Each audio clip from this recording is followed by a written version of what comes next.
So, the precious metals market has been on an absolutely wild ride lately, right? We saw these incredible new highs, followed by a crash that left a lot of people's heads spinning.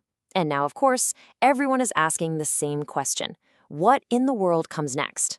Well, you might be surprised to hear that the answer isn't in some crystal ball for the future, but in a playbook from 50 years ago. So here's our game plan for this explainer. We're going to start with the chaos we're seeing today. Then we'll jump in our time machine and grab the 1970s market playbook to use as our guide.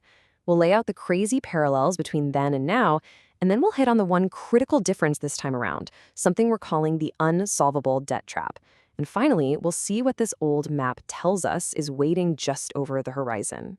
All right, let's paint the picture. It's the beginning of 2026.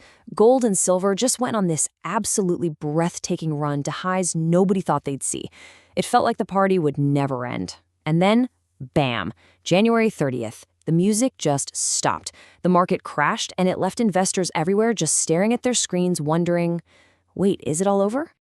And really, that's the billion-dollar question, isn't it? Was that the top? Are we staring down the barrel of a new bear market?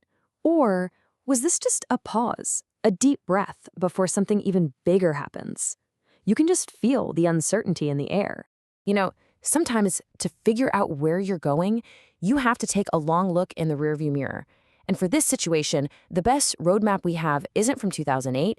It's not the dot-com bust. No, it's the great inflation of the 1970s.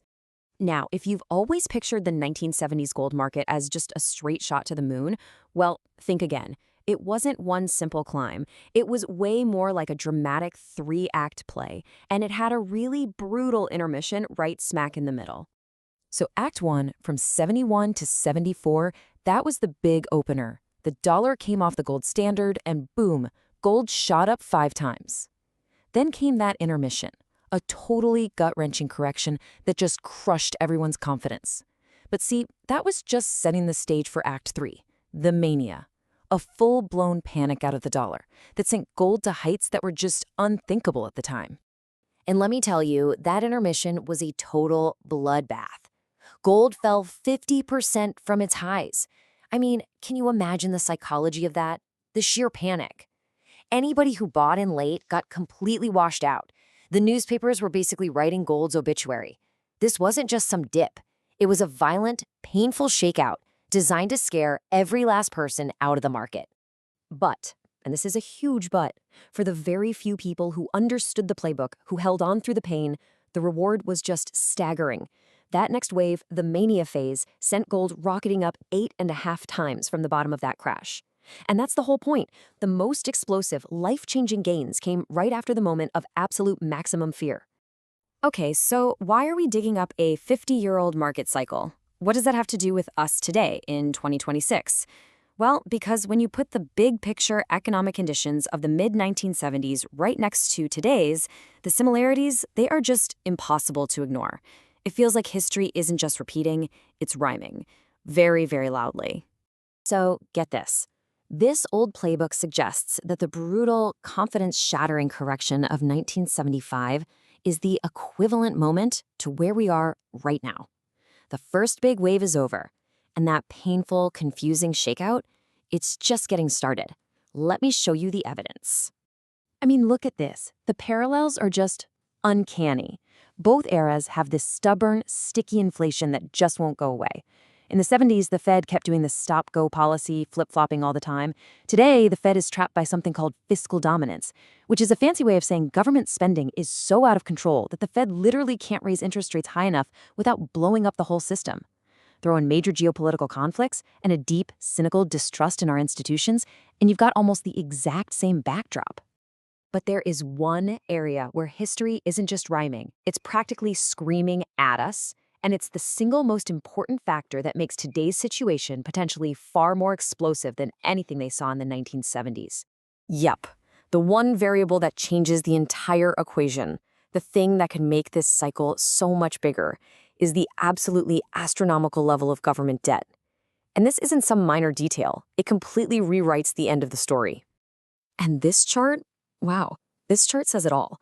Back in 1974, U.S. debt was around 35% of GDP. Totally manageable. Today, It's over 120%. Now, you remember Fed Chair Paul Volcker, right? He crushed inflation in the early 80s by jacking up interest rates to 20%. If the Fed tried to pull a Volcker today with our debt load, the interest payments alone would bankrupt the country. It's a mathematical trap. Their hands are completely tied. So if they can't raise rates to fight inflation, what's the only other way out of this trap? Well, it's something called financial repression. It sounds really complex, but the idea is actually super simple. They have to hold interest rates below the real rate of inflation on purpose. This slowly but surely inflates away the real value of their massive debt pile. And of course, it inflates away the value of your savings right along with it. Okay, so let's put it all together. We've got the 1970s playbook showing us a three-act drama, and we have this modern-day debt trap that makes everything so much more fragile. What does this tell us about the road ahead? Well, it suggests we're not at the end of the volatility. In fact, we might be right in the eye of the storm. This playbook lays out a pretty clear three-step path from here. Step 1 is the shakeout. That's the choppy, confusing, painful correction we're living through right now. It's designed to make you question everything and just give up.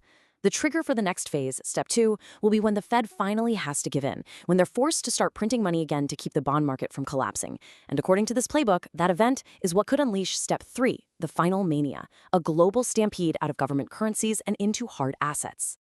And that brings us to the final, critical question we have to ask ourselves. The first wave up was incredibly exciting. The crash that followed was terrifying. But if this historical playbook is even close to being right, both of those huge events might have just been the opening act. So the real question isn't what just happened. It's, are you prepared for what this playbook says comes next?